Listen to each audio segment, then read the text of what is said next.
So I learned in a coda meeting that sometimes we just want someone else to tell us what to do so we don't have to take responsibility. Coda is a 12-step fellowship for people identified as codependent.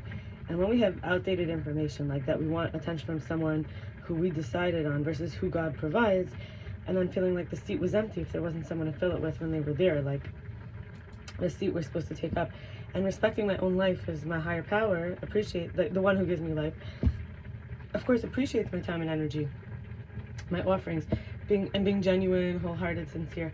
The progress is that I can accept someone not loving me, not having the capacity to express it, making choices with consciousness, expressing my love and disappointment, becoming less painfully shy, finding creativity and possibility, and not storing it in my joints as much because I'm not pushing things down as much because I'm trying to be the ideal who isn't affected, like the culture I grew up in.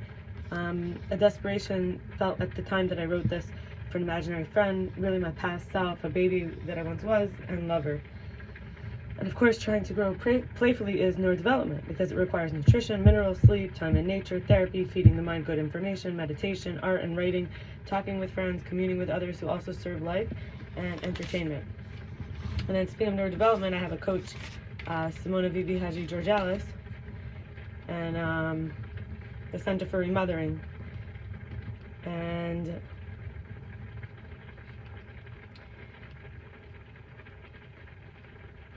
I want to share some stuff from her.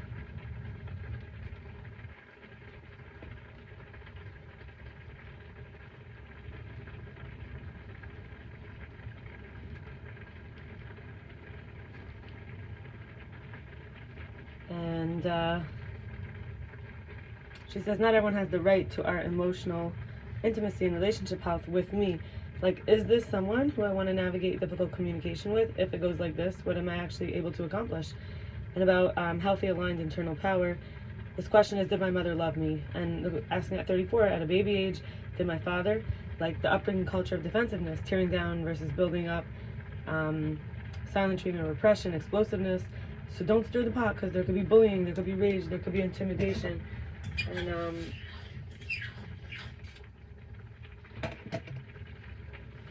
And the pregnant pause, though, this is the pause, this is the cause for the pause.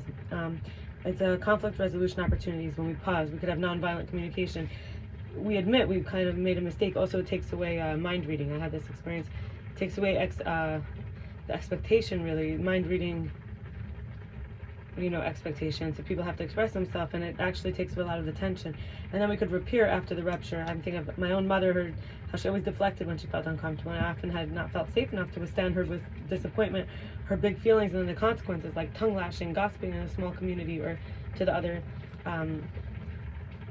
to the family, and my friend's parents. She would call my friend's parents, which is like ego. Ego is like bashing people,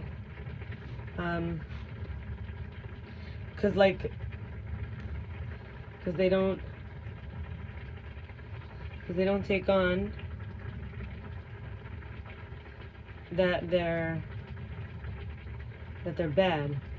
So you go tell people they're bad. Anyway, internal safety versus internal friction. I was thinking my mother gave me leftovers she didn't want or need, yet I didn't feel comfortable to be like honest about my feelings and end up with feeling obligated. So the conflicting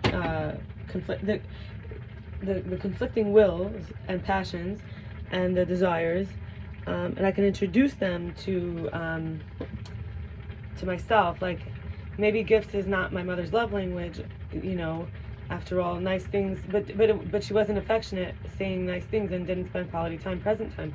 Although she makes bread, so maybe that's like an act of service. So I'm not sure if she ever really loved me or if she couldn't express it. I'm learning to express it, and so it's not about her. It's about like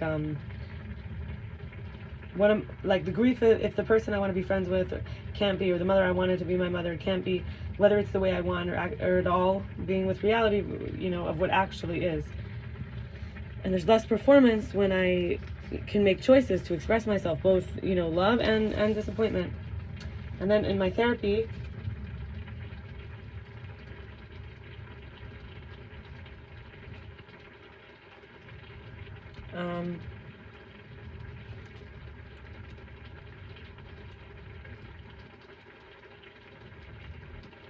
yeah, we have a few more topics I would like to go through.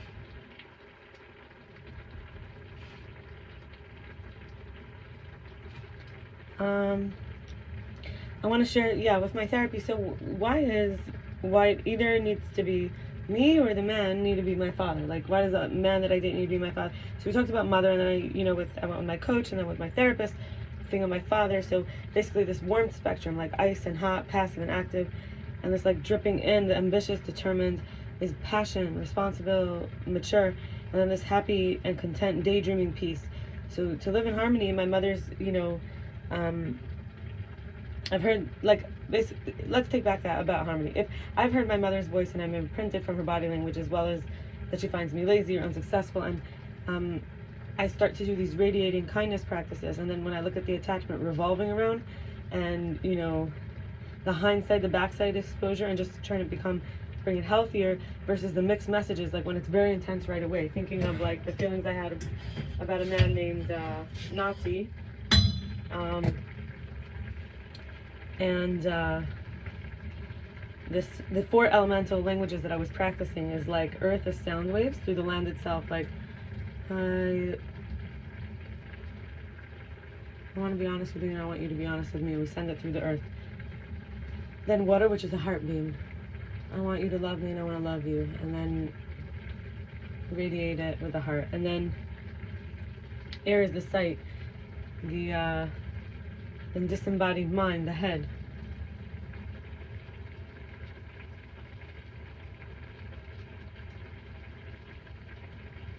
I only want certainty, and I only want doubtlessness.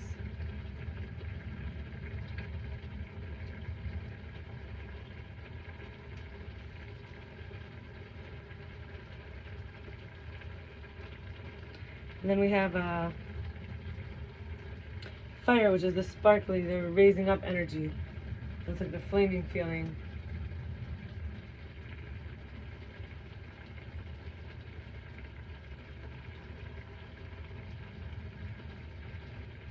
Merging, like I want to merge, and I want you to merge with me positively.